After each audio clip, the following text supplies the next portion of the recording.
এবারে আমরা বৃত্তের ক্ষেত্রফলে যে সূত্র আমরা পেয়েছি সেই সূত্রকে কাজে লাগিয়ে এই সমস্যা দুটির সমাধান করব। প্রথমে যেটি আছে, একটি সুহানা একটি বৃত্ত আঁকবে যার পরিধি হবে 35.2 সেন্টিমিটার, আর বৃত্তের ব্যাসার্ধ দৈর্ঘ্য কত হবে, ক্ষেত্রফল কত হবে সেটা আমরা হিসাব করব। অর্থাৎ সুহানা একটি বৃত্ত আঁকবে যার পরিধির দৈর্ঘ্য হবে 35.2 সেন্টিমিটার, সেখান থেকে আমাদের বৃত্তের ব্যাসার্ধ এবং বৃত্তের ক্ষেত্রফল নির্ণয় করতে হবে। তো এখন আমরা সমাধান করার চেষ্টা করব অঙ্কটি। এখানে বৃত্তের পরিধি দেয়া আছে, তাহলে ব্যাসার্ধ আমাদের অজানা, ক্ষেত্রফলও অজানা। তাহলে ধরে নিচ্ছি ব্যাসার্ধ হচ্ছে আর। ধরি সুহানার আঁকা বৃত্তের ব্যাসার্ধ সমান আর, যেহেতু সেমি আছে একক সেমি নিচ্ছি, সেমি এটা আমরা ধরে নিলাম বা এটা ধরে নিলাম, ধরি। অতএব পরিধি, বৃত্তের পরিধি কত হবে,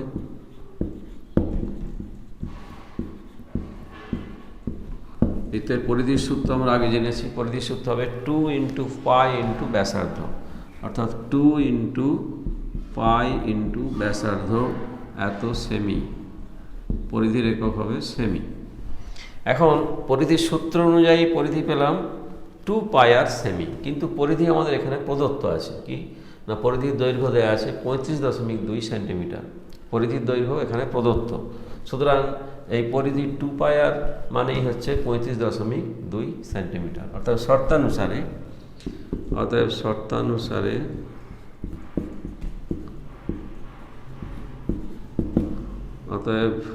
শর্তানুসারে আমরা লিখতে পারি কি না, পরিধির সূত্র অনুযায়ী কত পাচ্ছি না, 2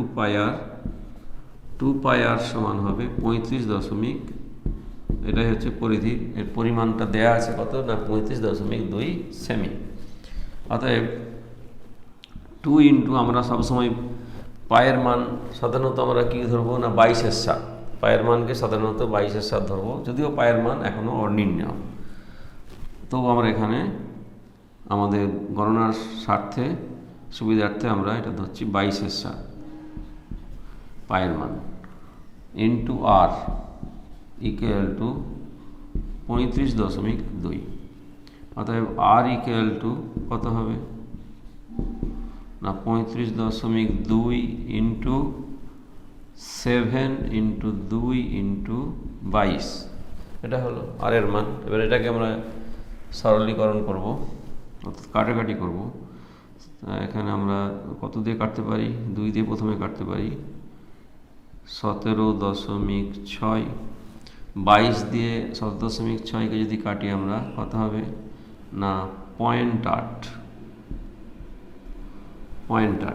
অর্থাৎ 7 × 0.8 অর্থাৎ 5.6, 7×8 = 56। অতএব ব্যাসার্ধ পেলাম 5.6। অতএব ব্যাসার্ধের দৈর্ঘ্য পেয়ে গেলাম। অতএব ব্যাসার্ধ সমান আমাদের এটাই নির্ণয় করতে বলা হয়েছে। ব্যাসার্ধ পেলাম কত, ব্যাসার্ধের দৈর্ঘ্য আমরা পেলাম কত না 5.6। তাহলে ব্যাসার্ধের দৈর্ঘ্য আমরা নির্ণয় করে ফেললাম। এবারে বাকি রইল কি, ক্ষেত্রফল। বৃত্তের ক্ষেত্রফলের সূত্র আমরা পেয়ে গেছি কি পাই × r²। অতএব বৃত্তের ক্ষেত্রফল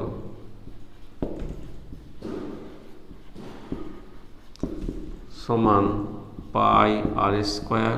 সূত্র বসিয়ে দিলাম, পায়ের মান 22/7, আর এর মান আমরা পেয়েছি 5.6, r² মানে 5.6² মানে 5.6 × 5.6। আচ্ছা, যাই হোক 22/7 ইন্টু, পরে আমরা লিখতে পারি 5.6 × 5.6।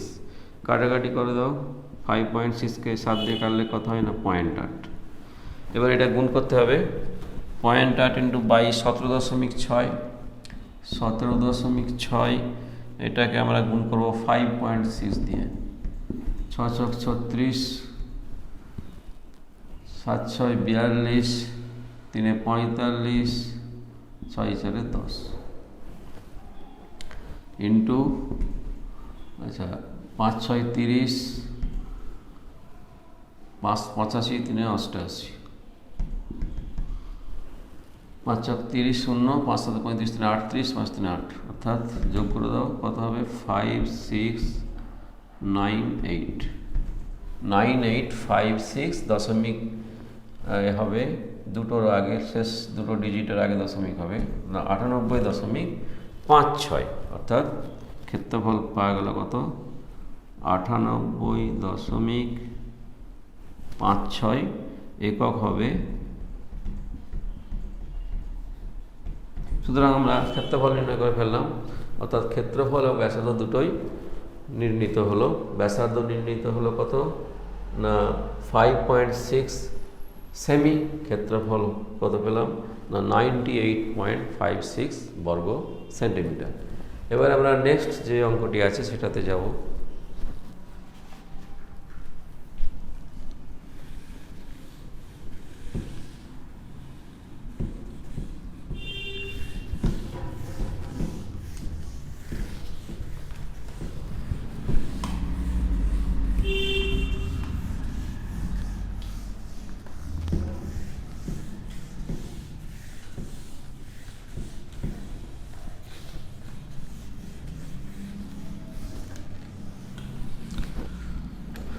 দ্বিতীয় যে অঙ্কটি আছে সেটা কি না রেখার দিদিমা একটি গোলাকার টেবিলের ঢাকনা তৈরি করেছেন, যার ক্ষেত্রফল কত না 5544 বর্গ সেন্টিমিটার। তিনি এই ঢাকনার চারিদিকে রঙিন ফিতে লাগাতে চান, রঙিন ফিতে দিয়ে তিনি চারদিক ঘিরতে চান ওই ঢাকনাটিকে, এবং তাতে করে তাকে কত দৈর্ঘ্যে রঙিন ফিতে কিনতে হবে এটা আমাদের নির্ণয় করতে হবে। অর্থাৎ এখানে রেখার দিদিমা একটি গোলাকার টেবিলের ঢাকনা তৈরি করেছেন, সেই ঢাকনার চারদিকে তিনি রঙিন ফিতে লাগাতে চান। তাহলে কত ফিতে লাগবে, টোটাল ফিতের দৈর্ঘ্য আমাদের নির্ণয় করতে হবে, ক্ষেত্রফল নয় কিন্তু, শুধু ফিতের দৈর্ঘ্যটা আমাদের নির্ণয় করতে হবে। ফিতের দৈর্ঘ্য মানে ফিতেটা কোথায় আছে, বৃত্তের চারদিকে আছে, তাহলে বৃত্তের পরিধির দৈর্ঘ্য যা হবে ফিতের দৈর্ঘ্য একই হবে। অ্যাকচুয়ালি আমাদের কী করতে হবে, বৃত্তের পরিধিটা নির্ণয় করতে হবে। পরিধিটা নির্ণয় করতে পারলেই ফিতের দৈর্ঘ্যটা আমরা পেয়ে যাব। অর্থাৎ ফিতেটার দৈর্ঘ্য মানই হচ্ছে বৃত্তের পরিধির দৈর্ঘ্য, যেহেতু পরিধি চারদিকে লাগানো হয়েছে ফিতেটিকে। অর্থাৎ টেবিল ক্লথ যেটা ঢাকনা, সে ঢাকনার চারদিকে ফিতেটা লাগানো হয়েছে যেহেতু, সেই জন্য যে ঢাকনা মানে একটা বৃত্ত, সেই বৃত্তের যা পরিধির দৈর্ঘ্য হবে সেটাই হবে ফিতের দৈর্ঘ্য। সেই ফিতের দৈর্ঘ্য আমাদের নির্ণয় করতে হবে। এখন এখানে আমাদের ক্ষেত্রফল দেয়া আছে, কিন্তু যে জিনিসটা অজানা সেটা হচ্ছে কি ওই বৃত্তটির ব্যাসার্ধ আমাদের অজানা। ক্ষেত্রফল দেওয়া থাকলেও ব্যাসার্ধ আমরা জানি না, তাহলে ব্যাসার্ধ আমরা ধরে নিতে পারি। ধরি গোলাকার টেবিলের ঢাকনার, ধরি গোলাকার টেবিলের ঢাকনার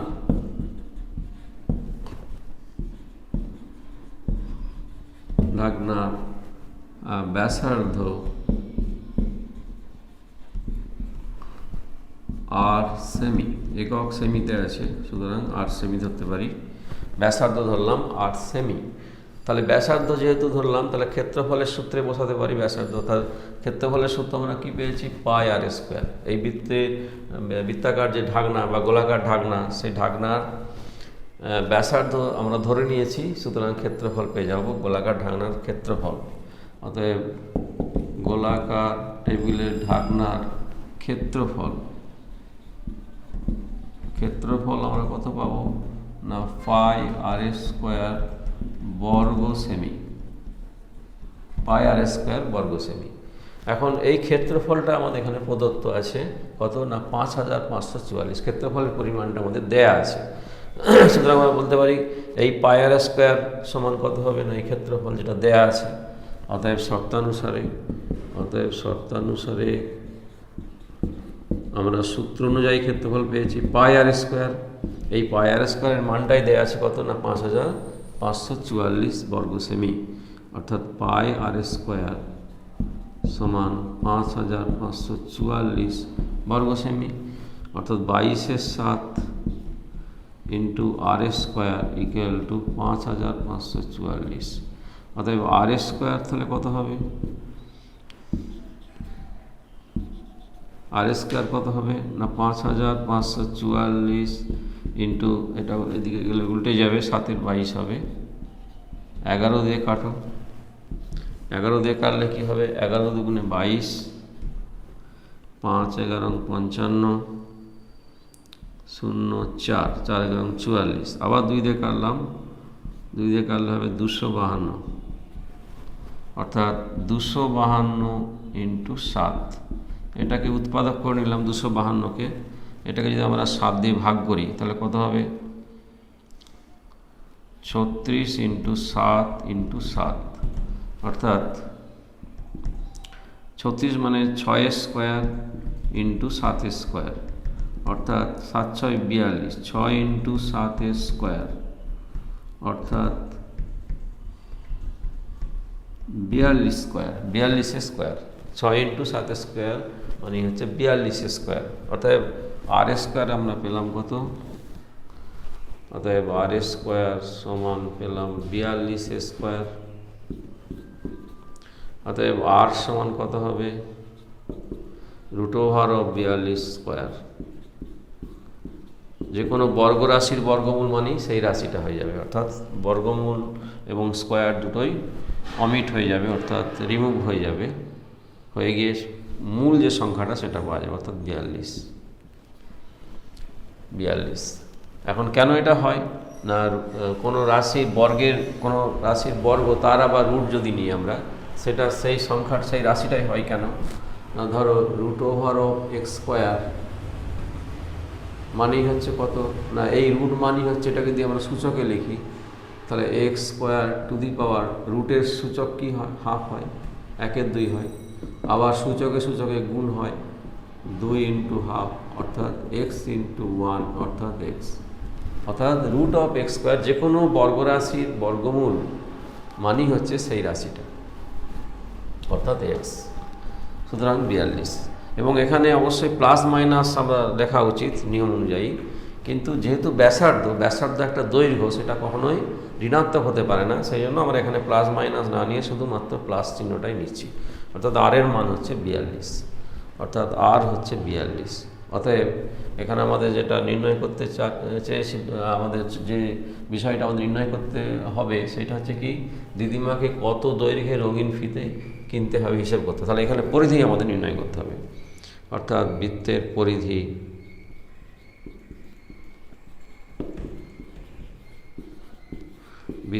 পরিধি সমান হচ্ছে 2 ইন্টু পাই ইন্টু আর, অর্থাৎ 2 ইন্টু 22/7 ইন্টু 42, 7 6 42, অর্থাৎ 264 সেমি। অতএব দিদিমাকে 264 সেমি দৈর্ঘ্যের রঙিন ফিতে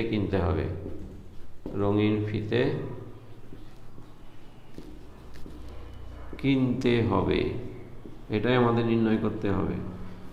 আমাদের এটাই নির্ণয় করার জন্য বলা হয়েছে এখানে যে দিদিমাকে কত দৈর্ঘ্যে রঙিন ফিতে কিনতে হবে। সুতরাং দিদিমাকে 264 সেমি দৈর্ঘ্যের রঙিন ফিতে কিনতে হবে।